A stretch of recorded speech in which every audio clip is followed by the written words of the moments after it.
Where'd you grow up? Where you from? Buffalo, New York. Buffalo. Buffalo, New Big York. J. The home. His grandmother actually used to babysit me. Really? Lived right across the street from us. Is that right? Absolutely. Is Dismissed with Prejudice the new book? Absolutely, it Okay, is. gotcha. So do I need to put these on? No, you don't have Okay. to. If you want to, you And can. you're going to want to talk right into the mic. Okay. And you'll primarily That's be very talking to directional. Donnie, so Awesome. Right. So I want to try to see if I can get me a Donnie in here.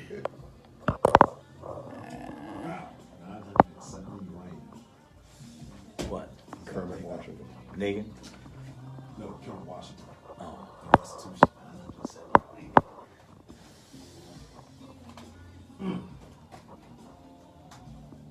Champagne like that. I grew up. Yeah, absolutely. Listen to me saying, yeah. I'm like, I want some champagne too, guys.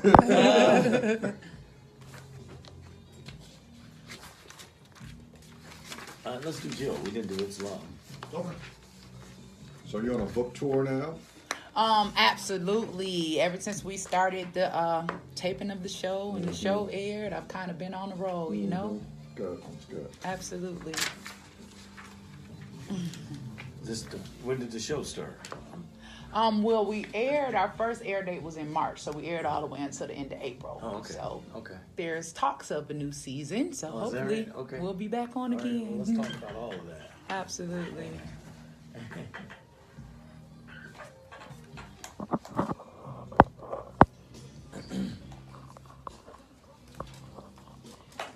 Make sure you're up on it.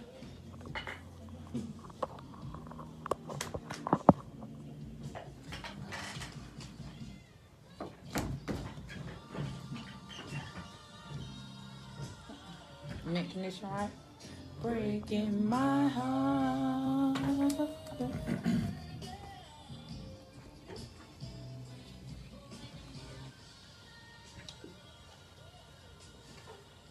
That's Mint Condition here on Magic 102.3 and 92.7, the real sound of DMV, where it's 422.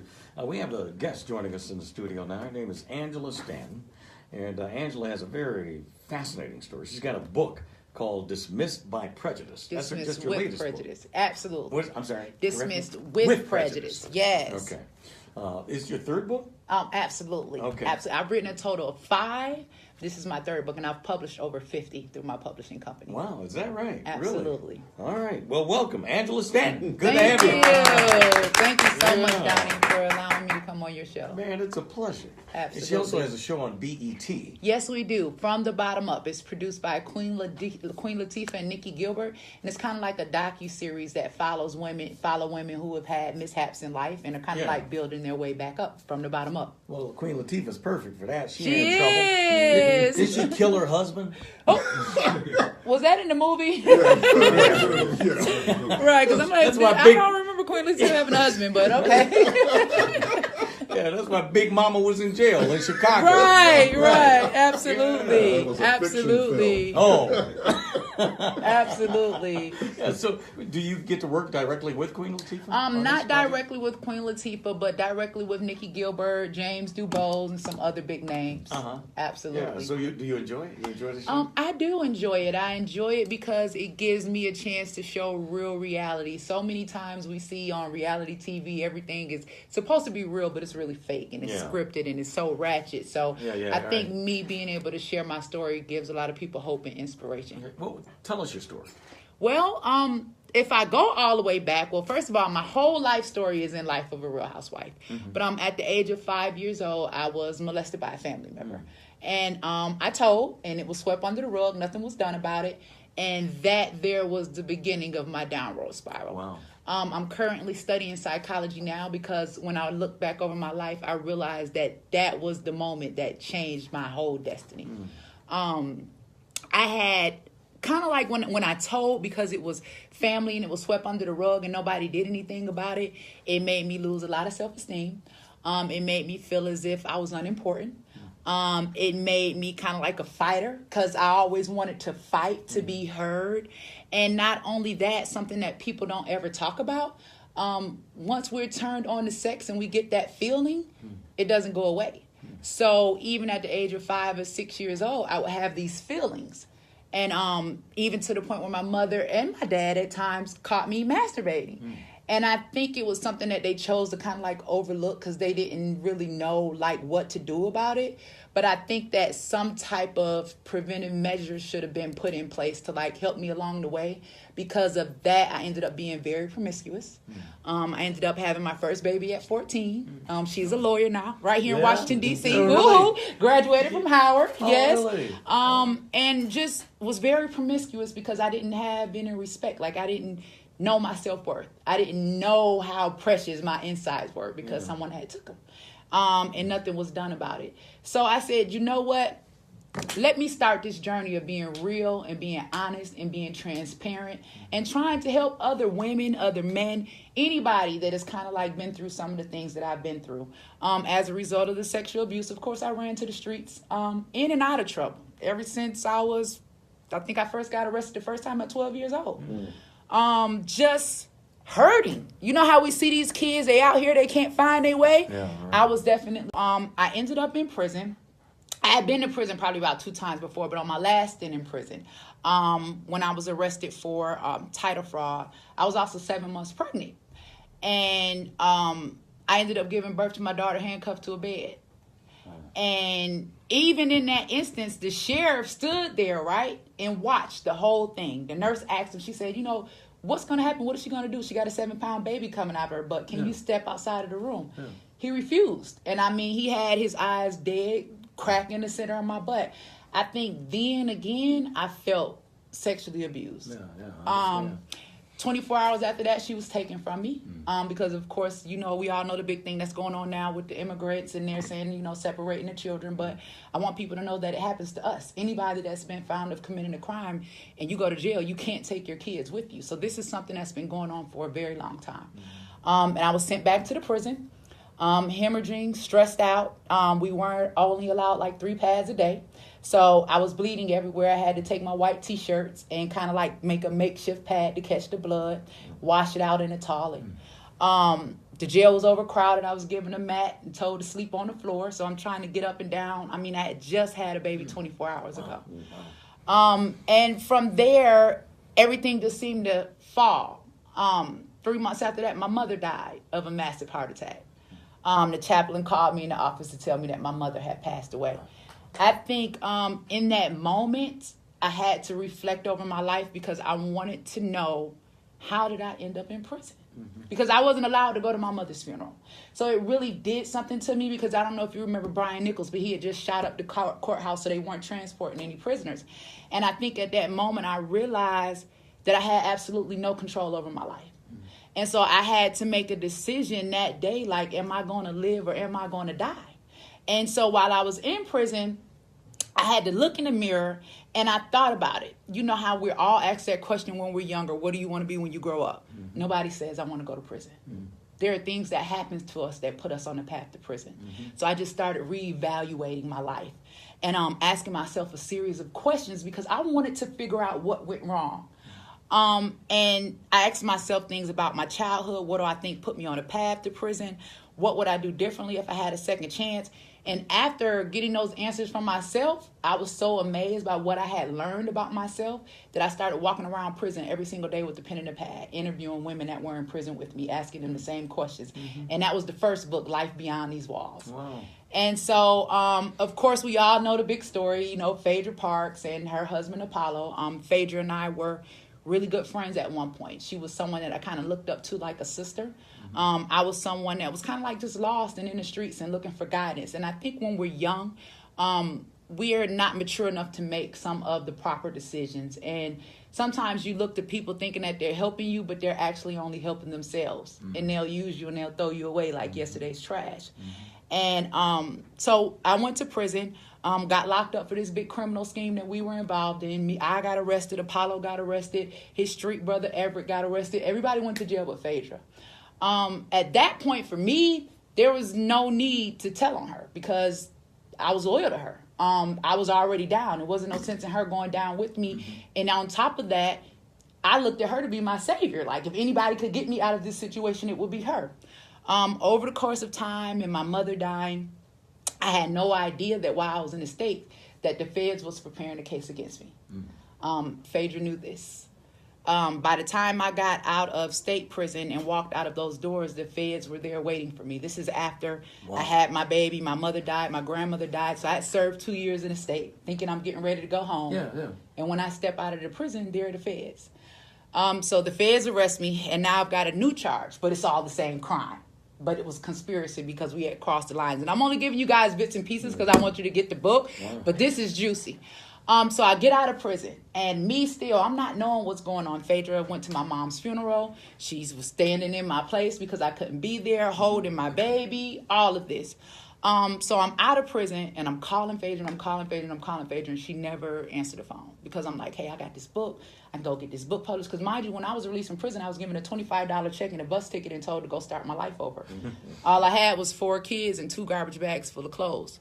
I couldn't get a job. I was on probation in 3 different counties. Everybody wanted me to pay. Because I was a convicted felon, Section 8 or any type of government assistance, at that time you couldn't get it. And so here I am trying to figure out how in the world am I going to survive and take care of my children. And so I was put in a situation where it was either, you know what, continue to do the criminal things that you were doing before to survive, or you're going to die out here because there were no other options. But thankfully for me, I had someone come into my life and kind of like really step up and hold my hand through the process. But during that time, by the time I went back to court on the federal charges and was able to get a court-appointed attorney because Phaedra was supposed to represent me. But the day that we went to court, she told the judge she couldn't because it was a conflict of interest. I didn't know what that meant at that time. I just knew that she wasn't showing up. When the lawyer finally did come and we finally did get the discovery, it was the day after Housewives had aired. And so me, because she hadn't been answering the phone and being ignoring me, I'm thinking, okay, well, she's just gone on with her life. Things got hot, you know what I'm saying? Just let it go. Let it be. And that's where I was at, and I was at peace with that. But then the first episode of Housewives of Atlanta came on, and I saw that she had married Apollo.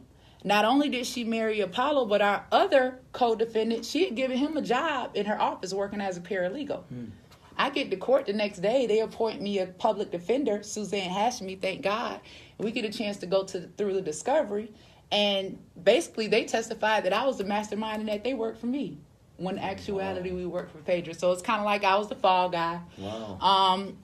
Trying to be loyal to your friends, you know, that don't snitch, don't tell. And I was literally like left for dead with absolutely nothing. And I had to build myself back up. And I said, you know what? All I have is my story. So I wrote my book. I wrote the book. Got a publishing deal from Vibe. We released the book. The day after the book was released, Phaedra sued me and them for $30 million. She hired 2 of the top criminal defense attorneys in Georgia to represent her on this case, which was a civil case. It wasn't a criminal case. So that kind of raised eyebrows because everybody's like, you know, hey, why is she hiring 2 defense attorneys to represent her on this case?